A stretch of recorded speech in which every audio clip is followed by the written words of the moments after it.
In this video we're going to be quickly looking at this Mercedes S-Class long wheelbase model. We're going to be looking at some of the features, functionalities of the car and some tips and tricks. So let's get into it. Straight away to kick off with, we have keyless entry. You'll know you have the keyless entry because normally there's a little indent in the actual door handle here. If you press that, you'll see that it locks it. If you put your hand on the inner part of the handle, it unlocks the door. This car comes with soft close doors, so if you just gently close the door, basically it will then close itself. If we open the door up all the way, or most of the way, you'll see that you have your window controls over here. You also have your controls for your seating positions. You can control the passenger seat as well on that side by simply pressing the left seat position, and then you have your heated seats and ventilated seats controls right here. Let's get inside, get a few more tips and tricks for you. So once inside the cabin, I'll just put this down. Once inside the cabin, it's beautiful to begin with, right? So it's all keyless, so I don't actually need the key on me. Well, I need the key on me in my person, but it doesn't have to go anywhere in the car. The keyless start button is actually located right underneath the steering wheel here, and you can see that it actually illuminates and it pulses for the beginning part whilst you're in the car. Simply press it and it'll start pulsating. Your instrument cluster and everything will come on. Put your foot on the brakes, press the start button, and the car will start up. So, some tips and tricks. So all your climate control buttons are located right here, and basically once you start adjusting everything, it will show you on the screen at the bottom, located over here. So you can adjust your temperature and it will go up. Right now it's in complete sync, so that means whatever I do on the driver's side, it will automatically do on the passenger side as well.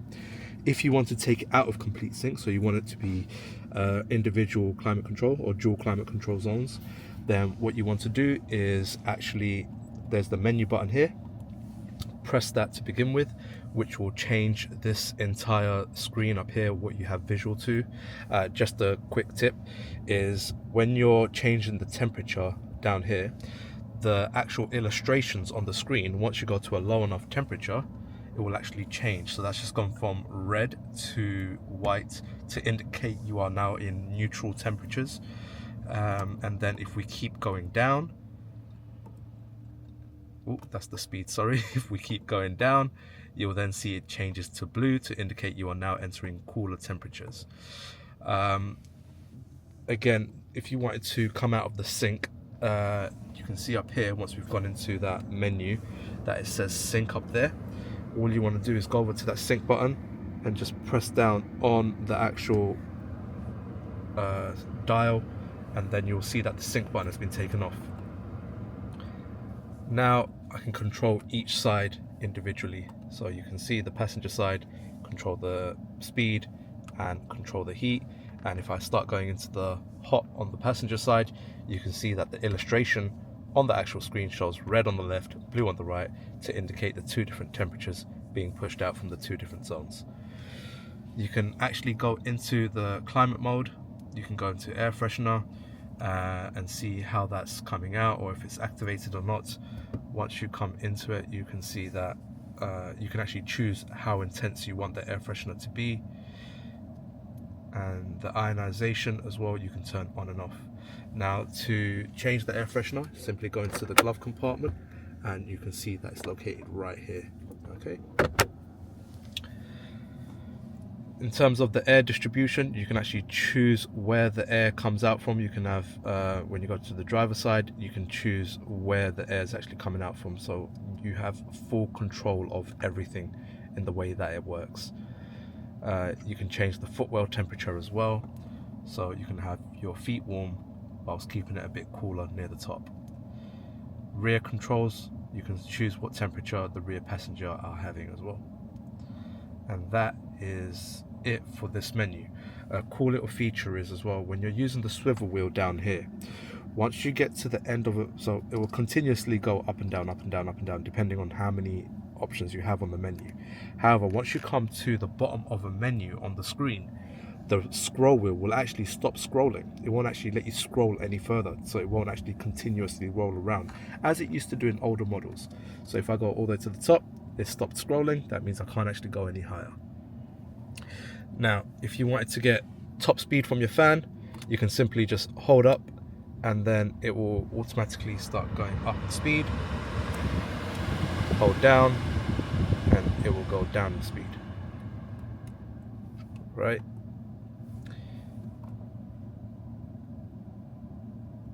Now, if your windows are opened, as they are here, and then I turn this on, which is the internal circulation,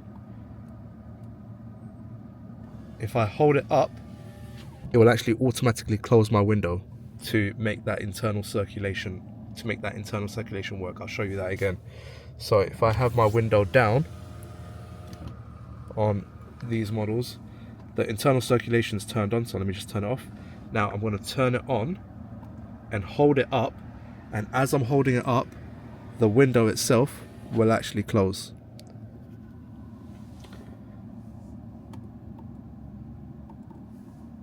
Now I'm just going to put this in sync again, because to me, frankly, when I'm doing these videos, it's when I increase one fan and then I've got that one blowing fast and this one blowing slow, it just makes a lot of noise in the car.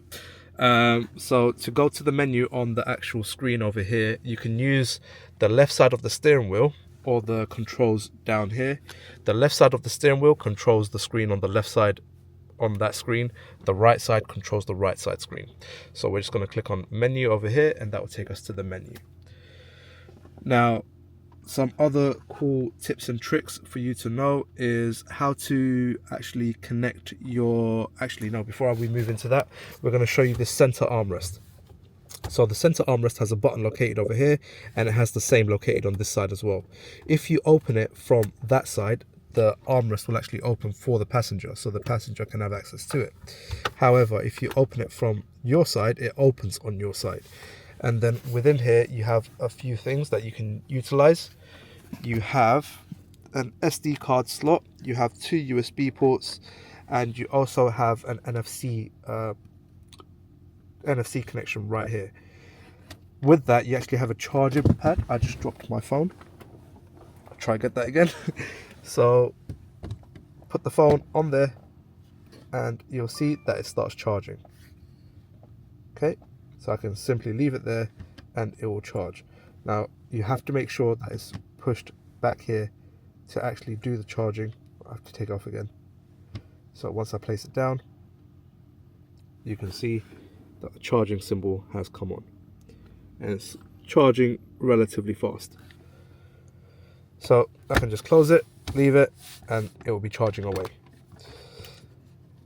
Another thing you need to be aware of is within this panel right here, if your key ever disconnects or it's not working, there's a key icon located right there. You need to place your key right there for it to resync and reconnect.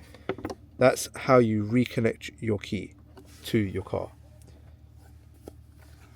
In terms of the settings over here, if we click it, you have your seat operations, and you can see that you have massaging seats. You can choose what type of massage you want.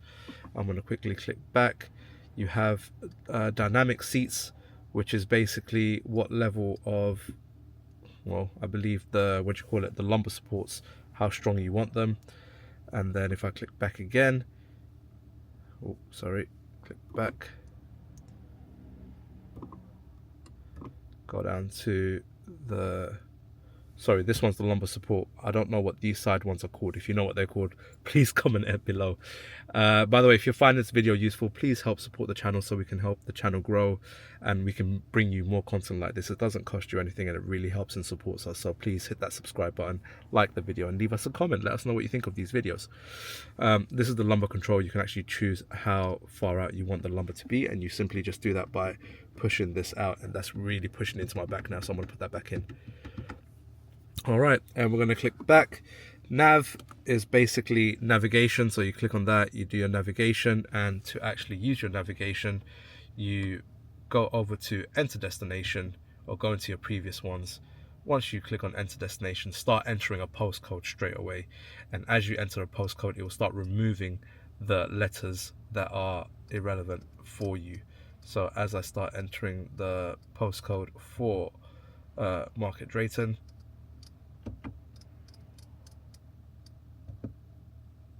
TF9, and you start seeing that all these options will start coming up. If you connect your phone to your car and actually share the internet, you can actually do online searches as well, which is quite cool. So that's how you basically do your navigation. Just literally go to navigation, do the search, and start typing in a postcode, and it will find it for you. You have all these other options over here, like your previous destination, route positioning, and if you go into options, you can choose how everything is actually displayed to you. I would highly recommend you turn on the auto zoom, so that way when you do have a turning coming up, the screen will actually zoom out to show you that it's over there. Alternatively, what it will do, it will have a zoomed out view to begin with if you have a long way to travel, and then once you get close to the exit that you need to use, it will then start zooming in. The next thing we have is radio. Pretty simple, pretty self-explanatory. You simply have the volume down. To control the volume, it's over here. You can set your DAB's radio stations simply on the scroll wheel or the touchpad over here. Push to the left, and that will give you access to the left side of the screen. Remember, if there's anything on the screen that you see, right, so if you ever see icons like that on the left hand side, all you got to do is either swipe left on the touch screen or on the touchpad, or push left on the touch wheel, and that will expose the actual icons on the left side for you. So clicking back, we're now going to check out media. Once we click into media, it's currently looking for a Bluetooth device. If we click cancel and again push left on the scroll wheel, we can choose where the media source is actually coming from. Once we click on the media source, you can check to add a memory card, Bluetooth, or other devices connected. When it says no devices connecting and it shows the USB symbol, it's referring to the USB symbols located inside here. So you can actually have your music onto a USB symbol, plug it into here, and your content will start playing from there. It's to use that, it's beneficial if you don't have any internet, or you're going to a place that might not have any internet, if you are streaming from the likes of your Spotify and whatnot. Now if we click on sound, you can actually control your equalizers, your bass, your balances, and all sorts. Now other sound settings basically give you control over when your navigation system talks, system feedback, telephone, parking assist, how you want all of those things to basically react when it comes to you using your system. Media, sorry, go back into media. If we go into media again, then go into options, information on media. This is basically their guidebook or their logbook for using the media system. Honestly, no one's going to be reading it, but you know, if you like to read these manuals and documents, feel free, all the information is there. It will give you quite in-depth guides of how to do everything. So yeah, you can always go back to these and look through them if you can't find a YouTube video on it, that is. The next one is telephone. Normally this is the way you would originally connect your mobile device. So simply click on telephone and it will search for a device, and you can click on connect new device and it will start searching for you. Make sure your Bluetooth is turned on your mobile device as well. You can connect via NFC if you wanted to, but just a heads up, due to the location of this NFC connection over here, it's mainly Apple devices that you can use it on, because on devices like mine, the NFC is located in the middle over here, where the Apple NFC is located near the top. So you can search for a device and you can start searching on the system as well. Then you have the option for the car. If you click on the car, you can actually start going through the seating positions, how you want everything to be. Click on car again, your climate controls, your energizer comfort, which is basically start massaging and blowing warm air or cool air whilst you're driving, your driver assist settings. So again, just to help you utilize the functions that your car has, and consumption information, light settings, how you want your car to light up interior and exterior. It will give you all those lovely options. So if I just click into this one, which is my favorite menu in cars that have this, you can simply choose what sort of color you want, what sort of effect you want, and it is actually such a beautiful feature. Go back out, and then we go into vehicle settings, and again you can start setting these things as well. Belt adjustment, basically once you use your belt and you plug it into the port right here to secure it, the belt adjustment is basically when it tightens itself. Once it's been plugged in, it will automatically tighten itself. Really nice, really comfortable feature. Acoustic lock is basically when you lock the car and the car will horn twice, little horns, to let you know that you've actually locked the car, to give you a acoustic feedback to let you know that you've done it. So we're just going to click on home over here. Along here you can press this button to turn off the screen and turn it back on. Volume controls, this is to put your headrest down in the rear seats if you want them to go down, and then your parking sensors if you want them on or off. It's actually more your camera, so if I press that button, what it will do is it will turn my parking sensors off, and then if I turn it back on when I press reverse, or if I go into reverse now, you'll see that the camera comes on. All right, put it back into park. There we go. My handbrake isn't on. I'm going to quickly turn my handbrake on. Right, on the left hand side you have your auto start stop. If the light's green, that means the auto start stop is on. And then on this side you have your dynamic, which is basically your driver controls. Now when you do this, you can choose how you want your car to react, how you want it to kind of perform. And then over here you can increase the ride height, and then over here if you press that, it will actually sort out your cameras, so you can actually have view of your cameras around the car. So you got cameras at the front, you got cameras on the side, you got cameras on the back, and you have, so this is the wider camera angle and this is just the reverse camera angle. Okay, and that's pretty much all we have for the center console and the infotainment system. Come back to the channel and please subscribe. We're going to make a whole different video for the actual infotainment system for the instrument cluster, because there's so much to go through on here, and this video is already going to be long enough, so I'll put it into a separate video if you want to learn about that. Thank you for watching, and again, please, if you did enjoy the video, please hit that like and subscribe button. Again, it really helps us and we would really appreciate it. Thank you, have a good day, and see you on the next video.